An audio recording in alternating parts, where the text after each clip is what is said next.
For several years now, the Democrats have called Donald Trump and his supporters a quote, threat to democracy. Well, first of all, we're not a democracy, we are a constitutional republic. And second, perhaps the Democrats have just been projecting this entire time.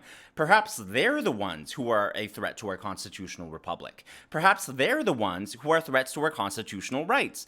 And the latest example of this is Hillary Clinton. In her latest interview on MSNBC, Hillary appeared to call for the jailing or the locking up of anyone who posts what she deems to be misinformation online. Specifically, she called for people to be criminally charged, but let's get real. We know what that ultimately leads to. Here's specifically what she said. Just as Mueller indicted a lot of Russians who were engaged in direct election interference and boosting Trump back in 2016. But I also think there are Americans who are engaged in this kind of propaganda. And whether they should be civilly or even in some cases criminally charged is something that would be a better deterrence because That's really rich coming from someone who spread misinformation online about her emails, misinformation about the Russia hoax. And it's not just Hillary. The entire Democrat Party has been in on the Charlottesville hoax and much more. Now, for those of you saying that this can't happen here, well, just take a look at what's happening across the pond. Earlier this summer, this was according to the New York Times, they spouted hate online, then they were arrested as hundreds of people appear in court for their role in recent anti-immigration riots in Britain. Several are accused of fueling disorder through online posts. And of course, as the headline says, they were arrested for that. Now, it's not just the New York Post, the New York Times. The Telegraph, which is a British paper, also confirms government disinformation unit rebrands following accusations it suppressed free speech. And now that disinformation unit, according to Wikipedia, is now known as the National Security and Online Information Team. So this does exist. But to make things even more alarming, apparently our government has been collaborating with that team from over in the UK, according to the National Review.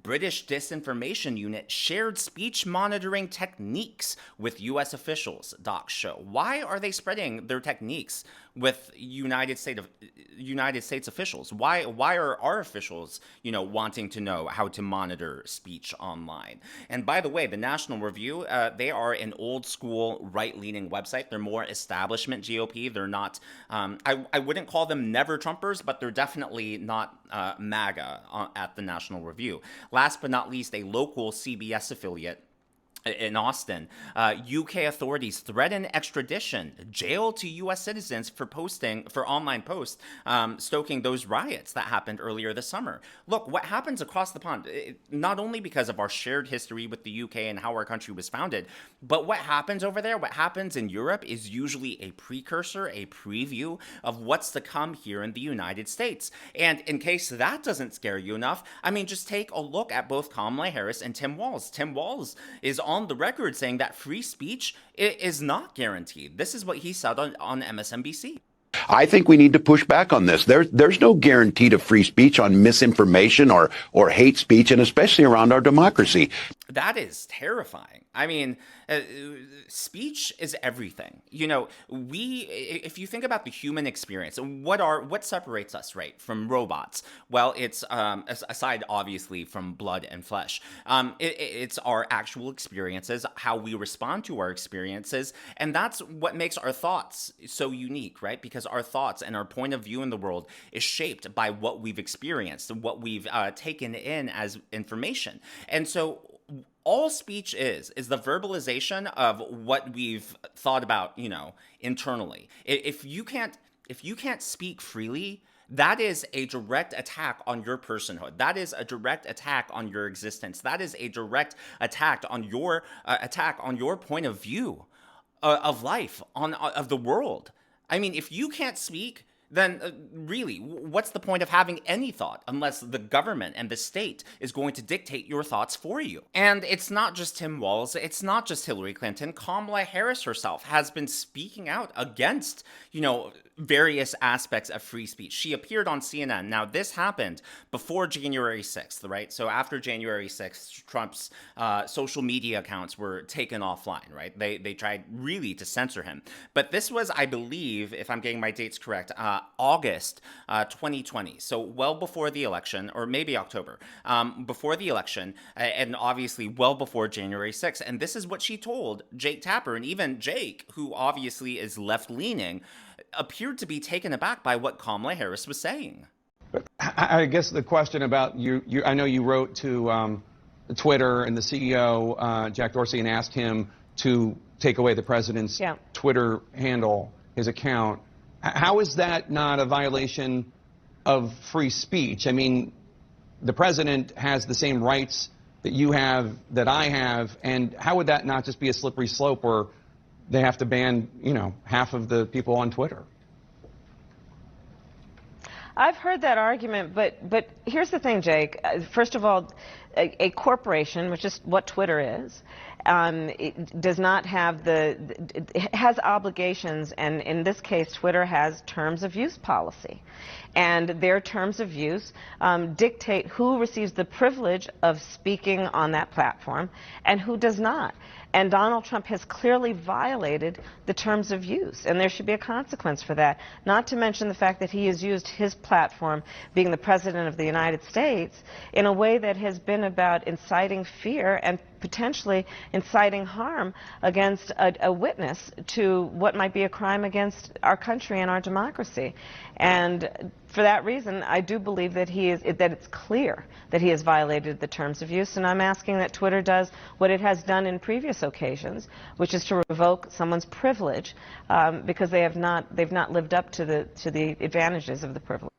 Obviously, we now know that the government, Joe Biden's administration, with Kamala Harris obviously as VP, has worked with Twitter back when Dorsey was still there to suppress free speech, specifically in regards to COVID information, or what they deem to be misinformation. And that's the problem, right? When it comes to politics, when it comes to current events, so much of this is happening in real time, and we are often in the fog of war or fog of information war, and we don't really know what the actual facts are until after the fact, or until it's way in the rear view mirror. So that's what makes the real-time monitoring of speech and judgment of who should be able to speak out on social media platforms so scary. And it wasn't just that one occasion. On another occasion, Kamala Harris reiterated her same points with Jake Tapper. He has lost his privileges, and it should be taken down. And the bottom line is that you can't say that you have one rule for Facebook and you have a different rule for Twitter. The same rule has to apply, which is that there has to be a responsibility that is placed on these social media sites to understand their power. They are directly speaking to millions and millions of people without any level of oversight or regulation, and that has to stop. Now, what's particularly scary about this is a lot of people out there might be like, well, they're just talking about Donald Trump. And this is why, right, the Democrats have kept calling him a threat to democracy, because they want to single out Trump. They want to break all sorts of norms. They, want to go against the Constitution. And that's why they're, really painting Trump as a monster so they can create an excuse to go after him. But it's not just him. Trump has often said that, he's the only one standing between them and the rest of us. And I tend to believe he's right when I hear Democrats on the record saying this. This is a Democrat from New York.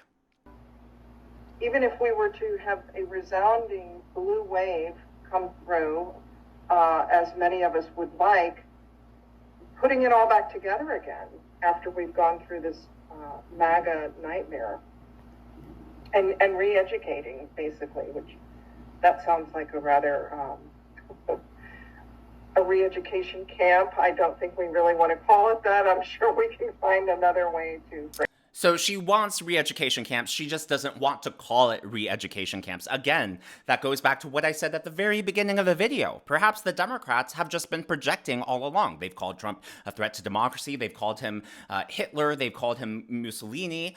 And now they're, on the record talking about re-education camps. So yes, I do think that they're the ones projecting. Now, as if this whole free speech debacle wasn't enough, Hillary Clinton went on, and again, this is after what we now know to be at least the second assassination attempt on former President Donald Trump. Hillary Clinton is still stoking political violence with her rhetoric. Really listen to what she's saying here, because it's quite alarming. And I don't understand why it's so difficult for the press to have a consistent narrative about how dangerous Trump is. The late, great journalist Harry Evans, one time said that, journalists should, really try to achieve objectivity. And by that, he said, I mean, they should cover the object. Well, the object in this case is Donald Trump. His demagoguery, his danger to our country and the world, and stick with it.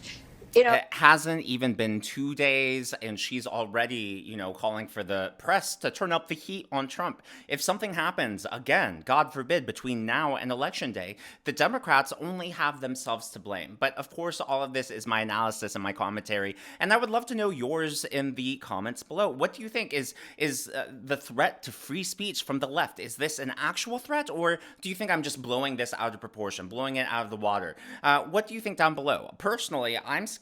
I think that we have evidence, and history is prologue, past is prelude, as they say, of the government, Biden and Harris administration, colluding with big tech to suppress free speech online. They've done it once. There's no reason why they can't do it again. And that's why every election, and especially this one, is so critical to preserve our Constitution, to preserve the rights that each and every one of us has. If you haven't already, please be sure to give me a thumbs up. I know it's a simple thing to ask, but it really does help me in the algorithm to reach more viewers like you. Be sure to smash that subscribe button and to check out one of these videos.